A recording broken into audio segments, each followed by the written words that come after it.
DXBC Listener of the Day. Listener of the Day. Sa radyo mo. Kasama karong nga kabuntagon na medyo na-touch gyud ko kay kaniding ato mga listeners na si klaseng age bracket, no? Kung naa may bata noro kana middle age, na po'y mga edad-edara na. In fact, well known dire sa Barangay 5-A Bangkiruhan, si Nanay Isidra Pialago. Atong istoryahon si Nanay Bicon, unsa gyud ni siya ka listener. Si Nanay nagigda na pero wa gyud maundang yung pagpaminaw sa DXDC. Nanay Isidra, mayong adlaw nimo Nay. Oo, Tigpaminaw gyud ka DXDC Nanay. nagpaminaw. Pero karon naundang. Oo. Kaya nagmama naman ko'y radyo. Unsa may imong paborito gyud sa DXDC Nanay? Unsa ginapaminaw nimo nga mga programa? Ang ako paborito, salamat yun. Hindi ko'y lain. Alam gabi eh. Okay, katong batanon pa ka Nanay, unsa may trabaho nimo kaniadto? Atong Janitor, nagkatrabaho ko sa Karsada, street sweeper. pero DXDC na gyud imong radyo sa Nanay, angkod karon. Oo. Panit pagkali kong gamay kay radyo. Mabababaon ako. Pero Nay, sige Nay.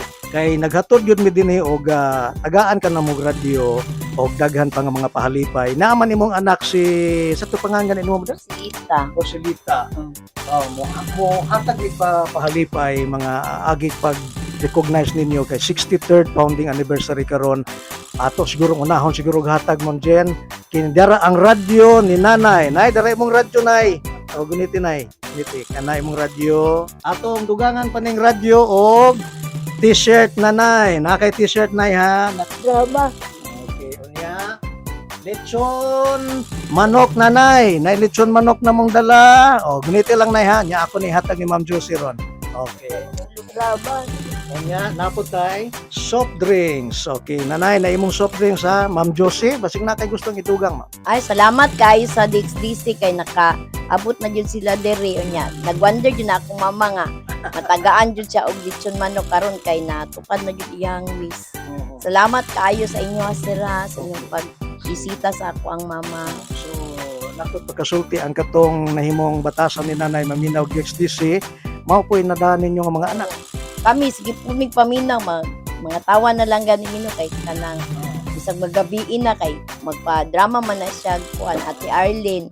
Ya maminaw pud mi sa Balong the Great. Kanya, daghan ra ba naminaw na turon, basig na mo'y mensahe para nila sa atong 63rd, ika-63 nga anniversary. Kanang akong giawhag ang tanang katawhan nga maminaw jud sa DXDC kay naadyo sila yung mga pahalipay o gwapo kay ilahang mga programa kanang mga drama nila nagapaminaw mi mo nagiawhag na ko ang mga katawhan nga maminaw jud mo sa DXDC kay karon nakadawat ako mama og pahalipay. Salamat kayo sa inyo sira.